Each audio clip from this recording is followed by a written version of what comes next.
So I'll tell you what's going on behind me. The wheel's up on the bug and I'm trying to get it sorted out. Thanks, Tom. Let me take that. What's actually happened is I thought originally it might have been out of fuel. It wasn't running all that well, and it just stopped running for some reason, and it's been really reliable. And having a bit of a look around here, I'm sort of playing around with the carby and bits and pieces, and you know, I'm trying to bleed up fuel and get fuel coming through. And I've actually worked out that when we raised the tank up, we actually kinked the fuel pickup sender. Fuel pickup sender? No, fuel pickup line. Let me see if I can turn this around and get you right in there. Just there.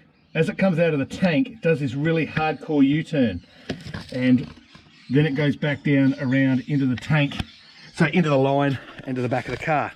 So what I need to do, and I've just put a heap of fuel in this thing, is I'm going to have to probably lift the tank out and redo that line to give it any sort of chance of flowing through. And hopefully I might be able to take it for a drive just up the street. Stay tuned.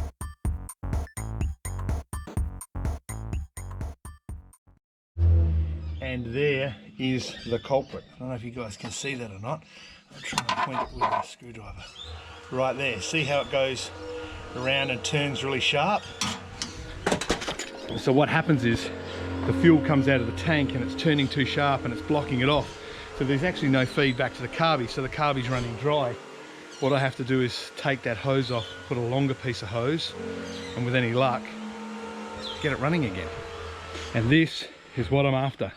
It's a longer piece of hose. It's going to allow the fuel to travel a little bit further up front, but also clear all of those lower control arms and make it into that fuel line that goes all the way to the back.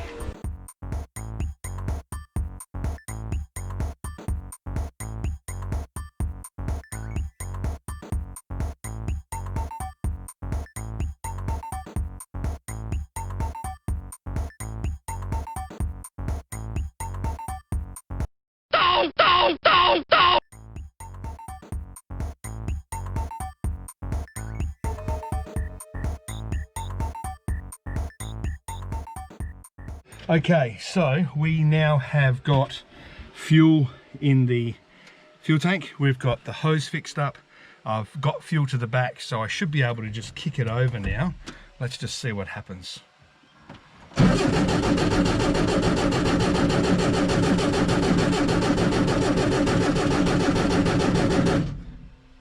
She no go. All right, hang on a sec.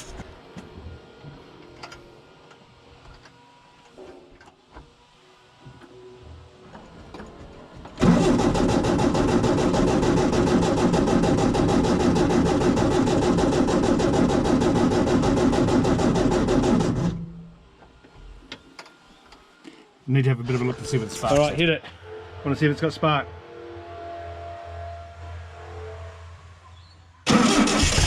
Yep, cool. Ooh, and it nearly ran too. All right, let's give it another go, mate. See what happens. Put it to there.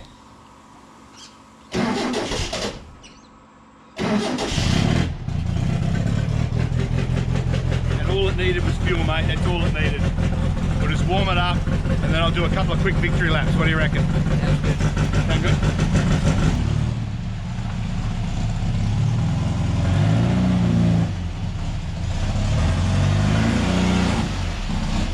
Now it's going right.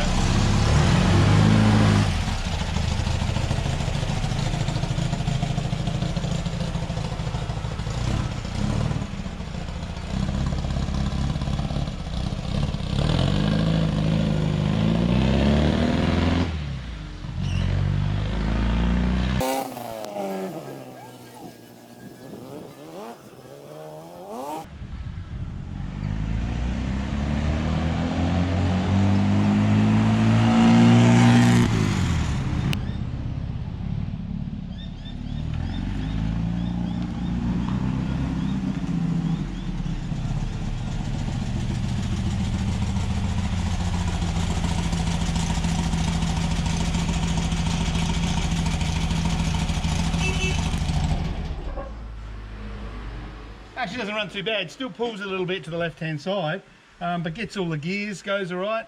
It's no rocket ship, but we're getting pretty close.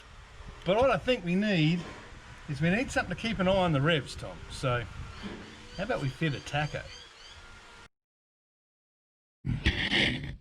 Okay, so one thing about this Volkswagen is it's a analog vehicle. There's nothing really digital about it. There's no ABS or EFI or anything like that. It's a purely from a period of time where everything was analog. And when you have a look at the dash on this, you'll notice that you've got that original Speedo style, and someone's put one of those little stickers in to tell me that it's, you know, miles to kilometers. It's got the fuel tank sitting here. That, believe it or not, there is actually a speaker grill. Anyway, that is what it is. It's got these funky sort of buttons which are skulls. That's for the cigarette lighter, which no one smokes in cars anymore. This, I'm not sure what that does, but we'll do something with that. That'll no doubt light up. And then you have these two here. And much to our surprise, when you turn the car on for the very first time, watch this. How cool is that? They're actually some digital gauges, some aftermarket digital gauges. This one's volts, and that one is actually oil temperature. And so it was quite surprising when we first saw them light up, because it was the least thing we expected. And we wanted to put a tacho into it. And I said to Tom, you know, maybe we get an old sun tacho or a moon tacho or something like that. But then he made the suggestion, why don't we put a digital tacho in? So that's exactly what's in the black box. Okay, so we look like we've got everything we need, including the tacho unit itself. And I've just noticed that it has this really cool like lens binnacle on the outside of it, and that's got this really cool red dot. So that obviously clicks somehow on there, and I reckon you can rotate that around and tell you when to go. You've got the mounting bits and pieces and stuff like that. So I think we just chuck it straight in the car. Read the instructions along the way. So step one is going to be working out where I want to mount this thing and how I want it to sit in the car.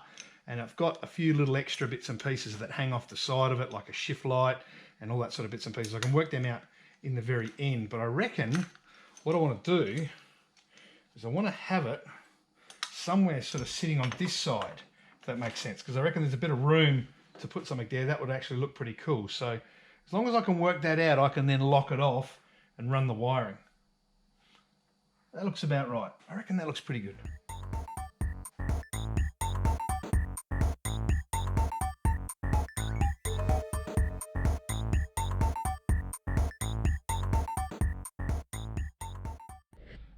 Next minute, tacho's in. And now you can see the dash looks a little bit more balanced with the gauges on this side and the center gauge and then that tacho there. All we have to do now, of course, is wire it up. Next step in the process is to read this, the instruction manual, and that's going to tell me how to wire everything up, get everything running, and hopefully we should be good to go. I don't normally read instruction manuals though.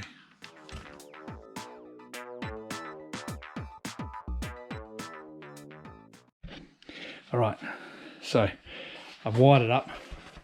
I've got Tom, he's trying to escape out of back there. No, I'm not. Shall we give it a crack? Yep. See if it lights up? Yep. All right, you jump in. All right. Oh, look, I don't know if it's going to work or not. I reckon I've done what I think I should. So just turn the key to like the on position, but without turning it over. Oh, there we go. Look at that. Yeah, that looks good. Matches this one. Oh, that looks heaps good. Yeah. Shall we give it a crack and see if it's going to start? Yep. All right. Okay, put it into neutral. Put the car in neutral. Which one's neutral? Okay, that's all right. That's okay. Sometimes it's hard to work it out. Isn't it? That's neutral. Okay, sit square in the car. That's it. Now you got to pull the choke out a bit. The choke's down there, down in between you. So pull the choke out. That's it. And turn it over and give it a bit of gas at the same time. Get your foot ready. Go. Crank it.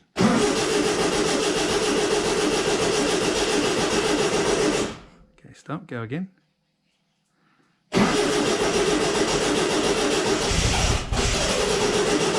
Pump it. Pump the gas. Go. Hit it.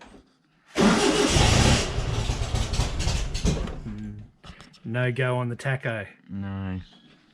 So it looks like the pickup off the engine for the tacho is not working. off of the indicator I thought it was here. So we've got to run a wire all the way to the back of the car. That's the biggest pain in the ass of having a Volkswagen, is the engine's in the back. So we've got to run a long wire. So,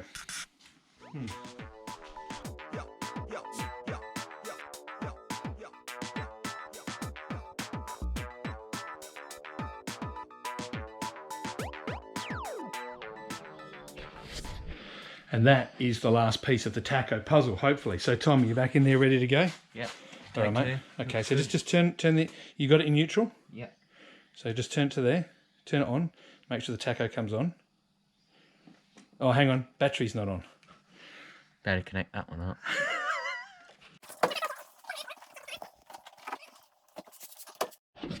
All right, you ready? Shall we have another go? Yep. It seems every time we do this with cars, it's like takes a couple of times, doesn't it? Yeah. All right, so just turn the accessories on. Okay, so Tacho's coming on, everything's looking pretty good. All right, so you got the choke pulled out? Yeah. All right, so give it a couple of pumps on the accelerator. All right, kick her over.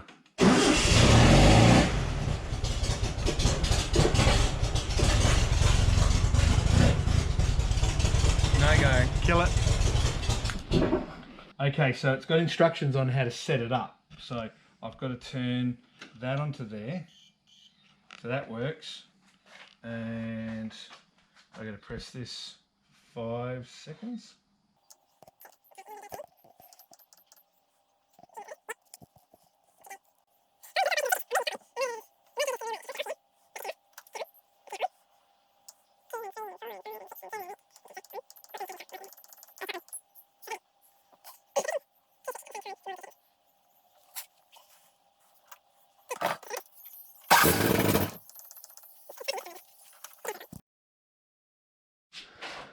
What are you doing, Dad?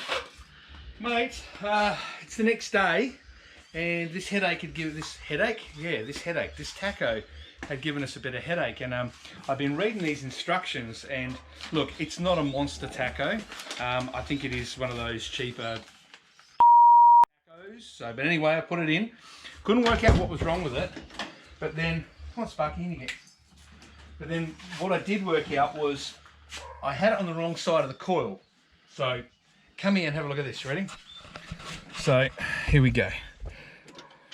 Lights up, we got it the correct blue so it matches, which is awesome. And then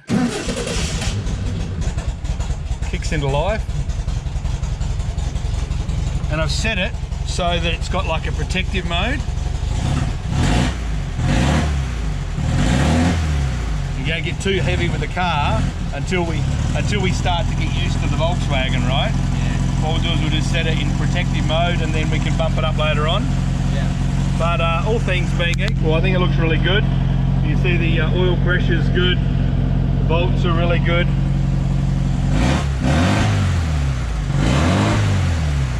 I think it's a pretty cool place to be. Yeah. That's another job done. Right here. So Tom, we actually received our first fan mail for the O2 garage. Yeah. Do you know what fan mail is? Yeah. You do, right? It's when people who watch the show send stuff to us. And Andy and Kat, some good friends of ours and I think teachers of yours, sent us their old number plates from the Northern Territory, which is really cool. Now, we've got a couple of number plates around here and we'll put those on, but have a look at this one over here. Do you see this number plate over here? The SBK one? Yeah, see that? See what country that one's from? Go in there and have a bit of a look. What does that say? Uruguay? Yeah, Uruguay. So that one actually came from Uruguay. And that was actually Shane Suter, Shane and his lovely wife who sent us that one. So, now let's put these on. Thank you. Keep sending us number plates.